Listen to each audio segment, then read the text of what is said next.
Hey friends, I wanted to share a new client challenge that I've been working on since last week. In just a little over 24 hours, I personally have sold over 6,000 in retail from this.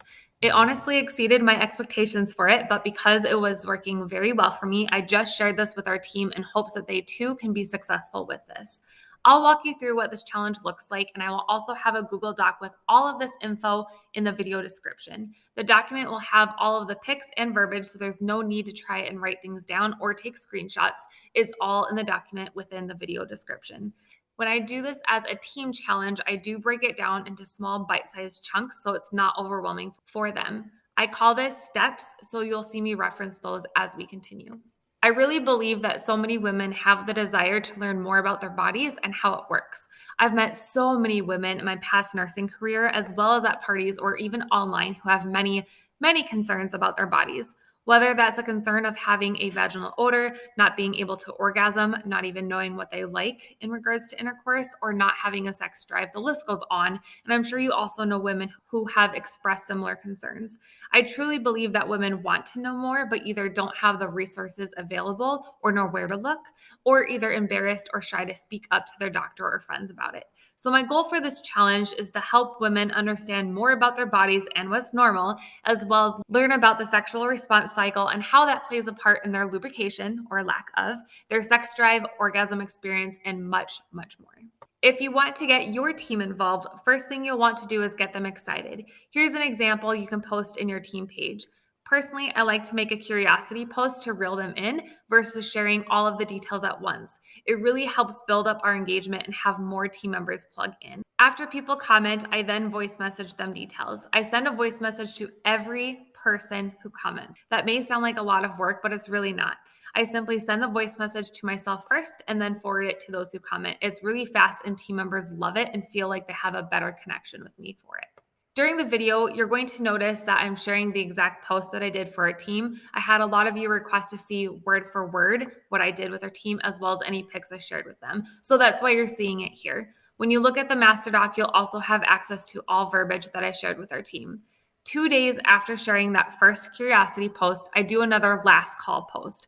In this post, I share a little bit more in detail on what the challenge is about, hoping to catch the eyes of team members who may not have commented on the curiosity post. Earlier that week, I did go live and share what I was working on with my clients, and I told them that if it was working well for me, I would share as a team. So they did already know a little bit about what this was, but I did still do that last call post. As a reminder, I will have all of these posts in a Google Doc for you. You can find it in the video description. So initially, I was going to give the gals 2 days to work on this since most of our team works during the day. But since I shared this in the voice message, almost everybody already had it completed. I started including timeframes of when to work on each step in the pictures because I noticed a lot of girls would wait last minute to work on things.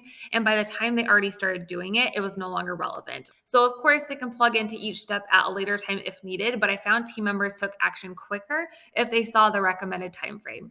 If you have project broadcast, this is going to be your best friend. However, most of our team members do not. So instead, I encourage them to write down a list of 40 people that they plan on personally private messaging or sending out a text.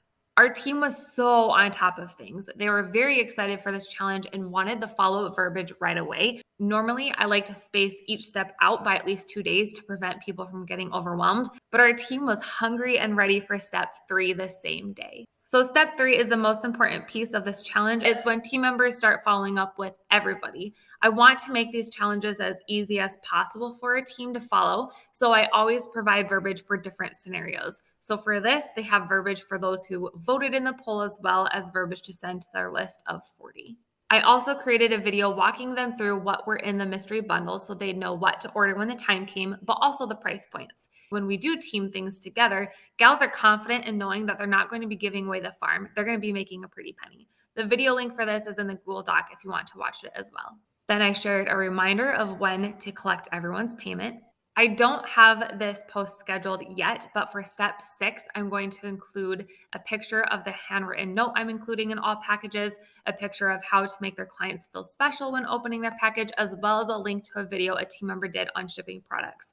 By the time you do this yourself or with your team, I'll include the pictures and link in the Google Doc. All right, so this is a breakdown of what the client challenges actually are. And if you are familiar with my lingerie challenge, that was a 7-day challenge. This time I shortened it to 5 days. And I do want to give a shout out to Dana McWilliam, who helped me come up with different ideas for this. Most of this is going to be in a video format just because of the information that we share is a little bit longer. So nobody wants to read a massive book. So we're doing it as a video.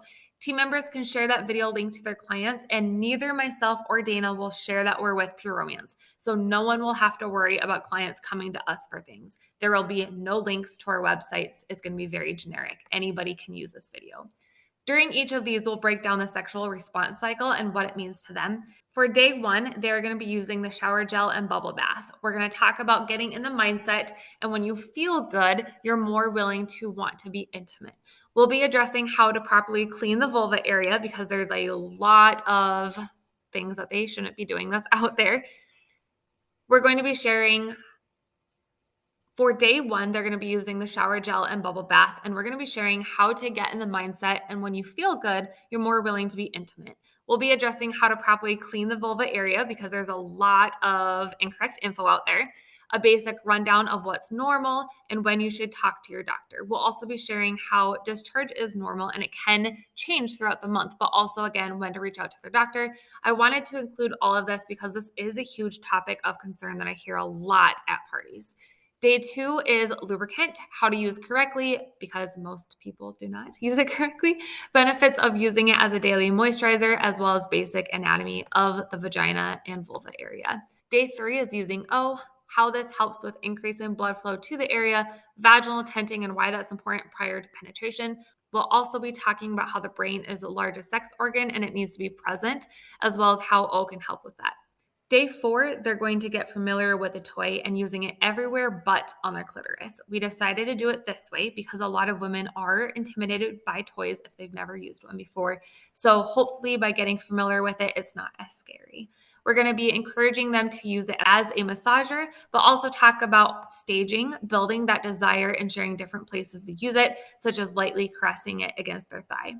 Day five, they will use the toy with an enhancement cream or gel. We'll be sharing what painting is, so applying the lubricant and moving it around the vulva area as well as the clitoris and how that can heighten their experience.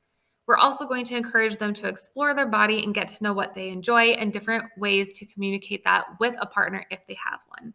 We'll teach them how to build up their orgasm as well as how to make their orgasm last longer by holding off right before climax.